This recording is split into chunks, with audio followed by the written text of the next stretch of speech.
आज ही Doubtnut app download करें। Doubtnut पर होगा अब आपके सभी मैथ्स, केमिस्ट्री, फिजिक्स और बायोलॉजी डाउट्स का सफाया। बस अपने क्वेश्चन की फोटो खींचो, उसे क्रॉप करो और तुरंत वीडियो सोल्यूशन पाओ। Download now. हेलो एवरीवन, यहाँ हमारे पास क्वेश्चन दिया हुआ है। Write the resonance structure of acetate ion and acrolein, indicate the relative stability of the contributing structures. So यहाँ हमारे पास एक एसीटेट आयन और एक्रोलीन कंपाउंड दिया हुआ है। इन दोनों के हमें यहाँ पे रेजोनेंस स्ट्रक्चर ड्रॉ करने हैं और इनके हमारे पास जो कंट्रीब्यूटिंग स्ट्रक्चर जनरेट होंगे उनकी हमें यहाँ पे रिलेटिव स्टेबिलिटी को कंपेयर करना है। तो फर्स्ट हमारे पास यहाँ पे एसीटेट आयन दिया हुआ है।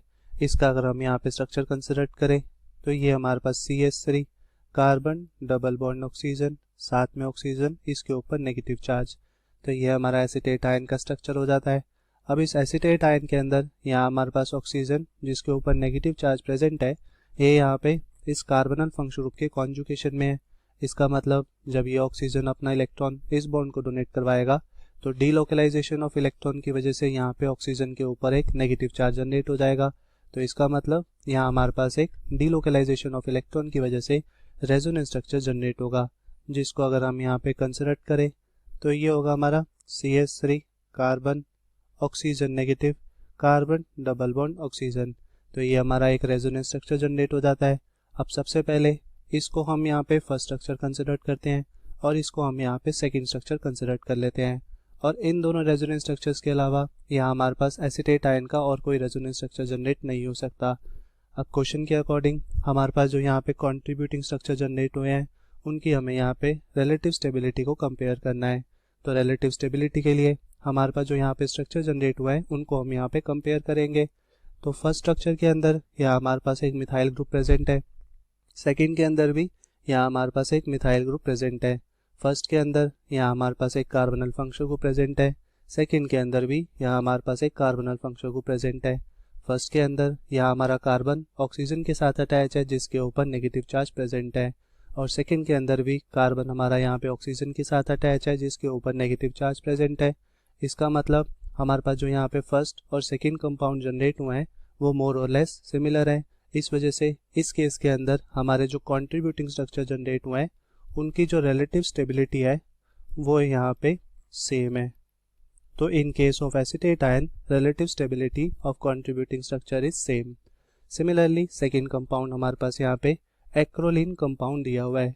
अब इस कंपाउंड का अगर हम यहाँ पे पहले स्ट्रक्चर कंसिडर करें तो ये हमारे पास CH2 डबल बॉन्ड CH, साथ में ये हमारा कार्बनल फंक्शन ग्रुप।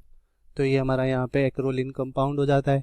इस कंपाउंड के स्ट्रक्चर को हम यहाँ पे फर्स्ट स्ट्रक्चर कंसिडर कर लेते हैं और इस कंपाउंड के अंदर हमारा ये कार्बन कार्बन का पाई बॉन्ड और ये हमारा कार्बन ऑक्सीजन का पाई बॉन्ड कॉन्जुगेशन में है। तो कॉन्जुगेशन में होने की वजह से जब ये पाई बॉन्ड अपना इलेक्ट्रॉन इस बॉन्ड को डोनेट करवाएगा तो डीलोकलाइजेशन ऑफ इलेक्ट्रॉन की वजह से यहाँ पे ऑक्सीजन के ऊपर एक नेगेटिव चार्ज जनरेट हो जाएगा। तो इसका मतलब यहाँ पे डीलोकलाइजेशन ऑफ इलेक्ट्रॉन की वजह से यहाँ हमारे पास एक रेजोनेंस स्ट्रक्चर जनरेट हो जाएगा, जिसको अगर हम यहाँ पे कंसिडर करें तो ये होगा हमारा CH2 सिंगल बॉन्ड, इस कार्बन एटम के ऊपर पॉजिटिव चार्ज, साथ में CH double bond carbon oxygen के ऊपर नेगेटिव चार्ज और इसके साथ में ये हमारा हाइड्रोजन। तो ये हमारा एक रेजोनेंस स्ट्रक्चर जनरेट हो जाता है, जिसको हम यहाँ पे सेकंड स्ट्रक्चर कंसिडर कर लेते हैं। अब इसके अलावा हमारे पास यहाँ पे एक पॉसिबिलिटी और होती है कि अगर हम यहाँ पे इस पाई बॉन्ड के इलेक्ट्रॉन को शिफ्ट करें, मतलब कि जब ये पाई बॉन्ड अपना इलेक्ट्रॉन इस बॉन्ड को डोनेट करवाएगा तो ये pi bond delocalization of electron की वजह से यहाँ पे कार्बन के ऊपर नेगेटिव चार्ज जनरेट करवा देगा।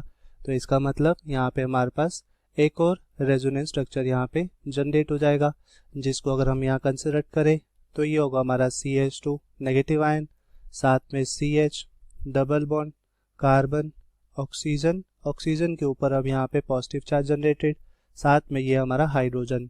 तो ये हमारा एक और रेजोनेंस स्ट्रक्चर जनरेट हो जाता है। इसको हम यहाँ पे थर्ड स्ट्रक्चर कंसिडर कर लेते हैं। अब क्वेश्चन के अकॉर्डिंग हमारे पास जो यहाँ पे कंट्रीब्यूटिंग स्ट्रक्चर जनरेट हुए हैं उनकी हमें यहाँ पे रिलेटिव स्टेबिलिटी को कंपेयर करना है।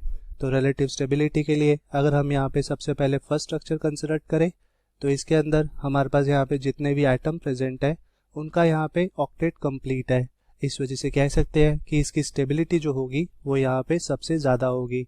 उसके बाद अगर हम यहाँ पे सेकंड स्ट्रक्चर कंसिडर करें तो इसके अंदर यहाँ पे ऑक्सीजन के ऊपर नेगेटिव चार्ज प्रेजेंट है, बट थर्ड केस के अंदर ऑक्सीजन के ऊपर यहाँ पे पॉजिटिव चार्ज प्रेजेंट है।